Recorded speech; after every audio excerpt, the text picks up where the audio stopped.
dhaabbateen akkamitti sawwallaatanii deebitanii gastii banattanii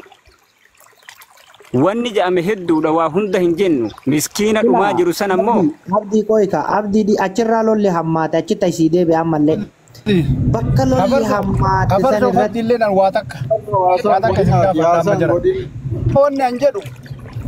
waa takka akka oromootitti hin yaaddanii rabbiin hin sodaattanii afaan takka qofa isinirraa gaafadhaan dhiisa as fidanii kanarraallee yakka yoo sii fuudhan kanarraallee yakka yoo sii fuudhan kiisa isin seenu aadama jechaa fi malee waa takkaa siif hin buusu sadarkaa sanirraa bakka takka ol sin kaasu ammaan tanatti wanni an jechuu danda'u isiniin lamaan kun teessanii abboo ijoollee teenna jedhana uummata oromoo nagaya barbaaddanii mi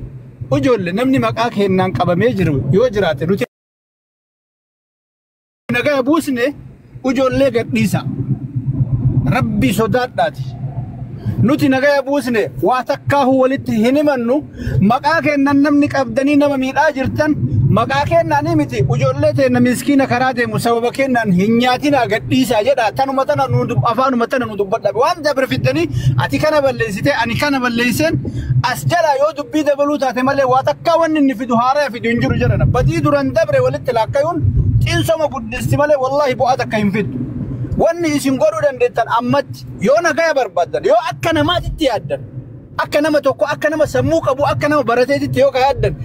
miskiinni hadda garaa ofii hin guuttattee karaa osoo hin guuttatin karaa deemu kun yoo isin yaachisee jiraate afaanuma tana lamaan isin lamaanuu jaran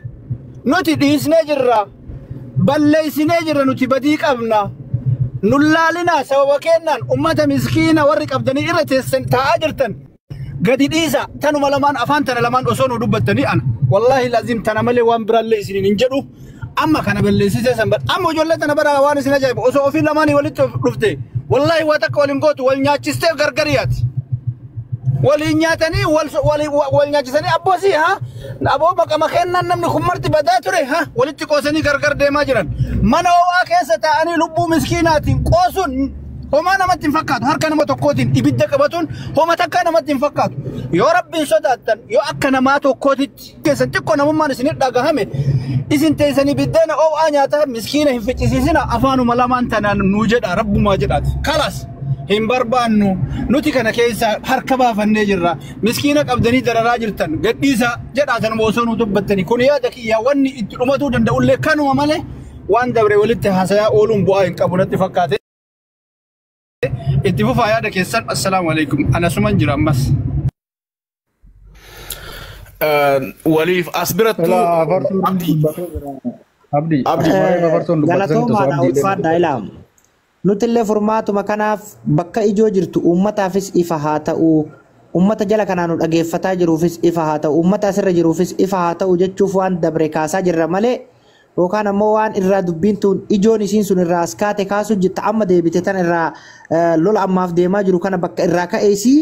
dubbii haa baraniif malee warri ammoo hafarsaa irraa ka'e maal irraa ka'e jedhan kun illee bakka sana haa baraniif san dubbadhe malee an akka nama tokkootti dhugaas yoo dhugaa feene yoo haqa feene yoo dhugaa feene amma asirra teennee dubbannee haasoynee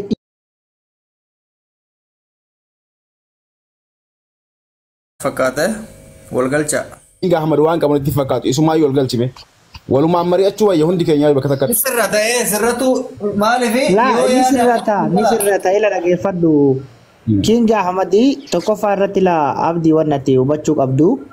King Ahmadi fi abdii tokko miti dhugaan sitti maal kanaaf jedhee bakka sakka jedhee King Ahmad tokko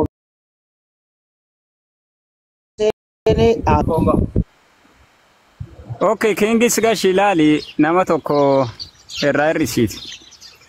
Ela wanni hubata sini ta'u haasaya isin oofe rabbi sodaadhaati dhaabaa haa jedhu hafarsoolleen nama waliin jiru ol fide jarana badiin kiyya nutu balleesse nutu isinitti wal buuse miskiina nyaachise dhiifama godha nama maqaa kennan qabdanii jiraatan rabbi sodaadhaa gadhiisa haa jedhu tuni homaa isin himaatu yoo oromoof ka yaaddan yoo akka oromootiif yaaddan taate tanuma isin irraa barbaanna jaran